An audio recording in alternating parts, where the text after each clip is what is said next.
प्रणाम दोस्तों, कैसे हैं आप सब।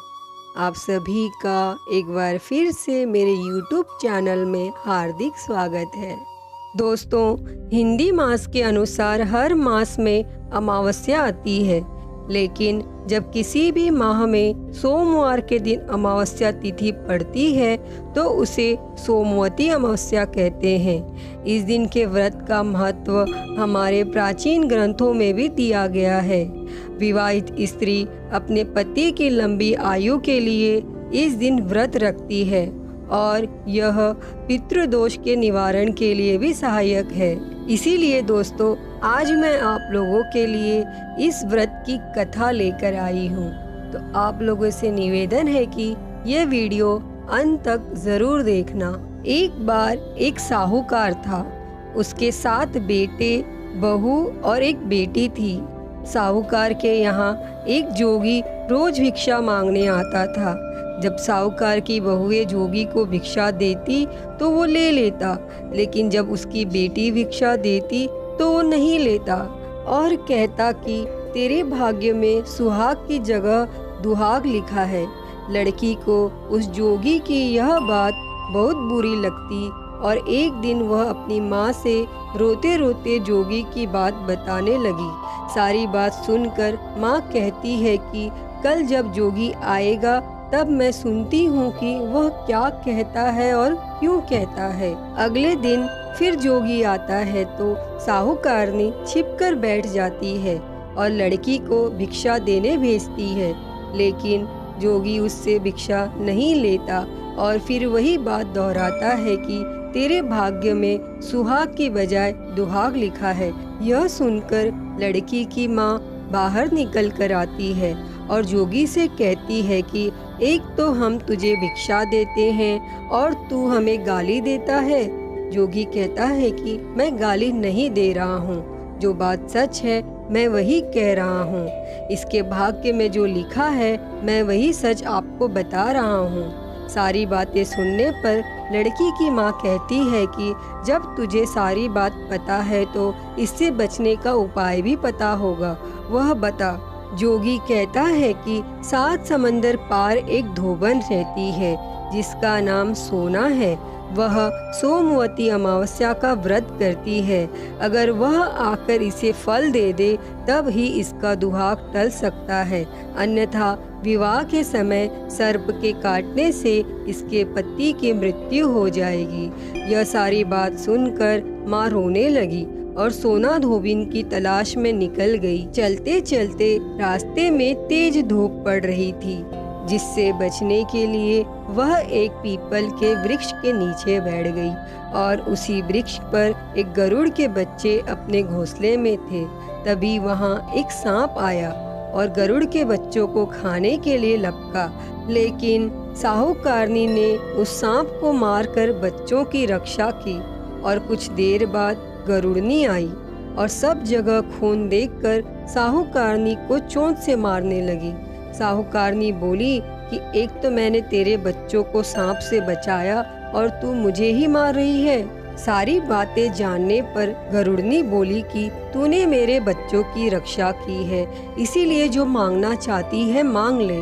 तब साहूकारनी गरुड़नी से कहती है कि मुझे 7 समंदर पार सोना धोबिन के यहाँ छोड़ दो, और गरुड़नी ने वैसा ही किया।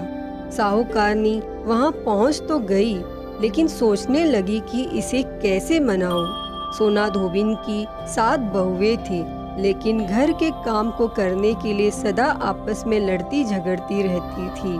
रात को जब सब सो जाते तो साहूकारनी आती और चुपके से सारा काम कर उजाला होने से पहले ही चली जाती। सारी बहुएं भी आपस में यही सोचती कि कौन सी बहू है जो सारा काम कर देती है, लेकिन एक दूसरे से पूछने की हिम्मत किसी की भी नहीं होती। और काम करने की बात सोना धोबिन ने भी देखी कि आजकल बहुएं लड़ती भी नहीं हैं और सारा काम भी हो जाता है। इसीलिए सोना धोबिन ने सारी बहुओं को बुलाया और पूछा कि आजकल तुम लड़ती भी नहीं हो और घर का सारा काम कौन करता है। बहुएं सास से झूठ कहती है कि लड़ाई करने से क्या फायदा, इसीलिए हम मिलकर काम कर लेती हैं। सोना धोबिन को अपनी बहुओं की बात पर विश्वास नहीं होता और वो रात में जागकर स्वयं सच देखना चाहती थी कि आखिर कौन सी बहू है जो घर का सारा काम करती है।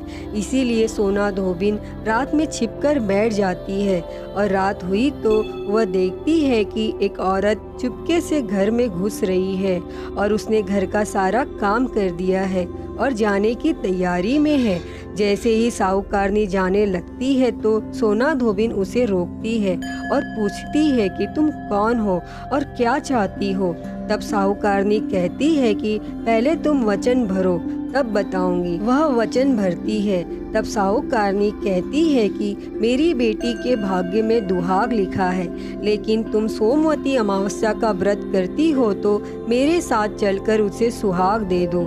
सोना धोबिन वचन से बंधी थी तो वो साहूकारनी के साथ चलने को तैयार हो जाती है। जाते हुए सोना धोबिन अपने बेटों और बहुओं से कहती है कि मैं इस औरत के साथ इसकी बेटी को सुहाग देने जा रही हूँ, लेकिन अगर मेरे पीछे से तुम्हारे पिताजी मर जाएं तो उन्हें तेल के कूपे में डालकर रख देना। धोबिन साहूकारनी के घर पहुंच जाती है। साहूकारनी अपनी बेटी का विवाह करती है तो फेरों के समय सोना धोबिन कच्चा करवा, दूध तथा तार लेकर बैठ जाती है और कुछ समय बाद सांप आता है और दूल्हे को डसने लगता है तो सोना धोबिन ने करवा आगे कर तार से सांप को बांध दिया और सांप मर गया।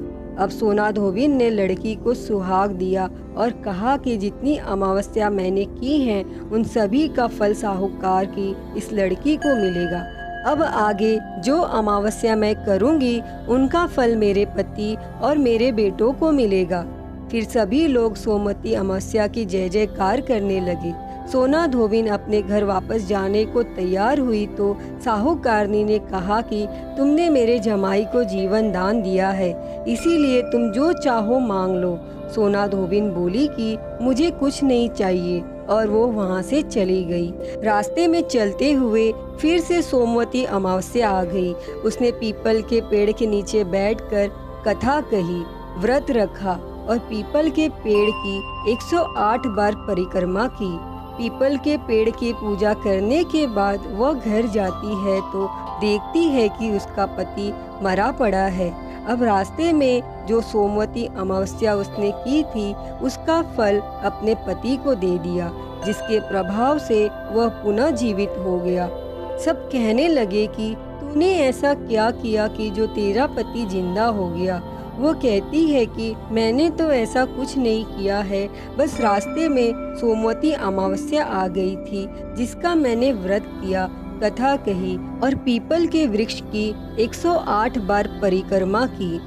फिर पूरे गांव में ढिंडोरा पिटवा दिया कि सोमवती अमावस्या का व्रत करें, पूजा करें और दान दें। हे सोमवती माता, जैसे आपने साहूकार की बेटी को सुहाग दिया और धोबी को जीवन दान दिया, वैसे ही इस कथा को कहते सुनते व हुंकारा भरते को देना। घटती हो तो पूरी करे, पूरी हो तो मान रखना भगवान। दोस्तों, अगर आप लोगों को मेरी ये वीडियो अच्छी लगी हो तो प्लीज़ लाइक करें, शेयर करें, कमेंट करें और मेरे चैनल को सब्सक्राइब कर नोटिफिकेशन बेल को ज़रूर ऑन करें। हर हर महादेव। धन्यवाद।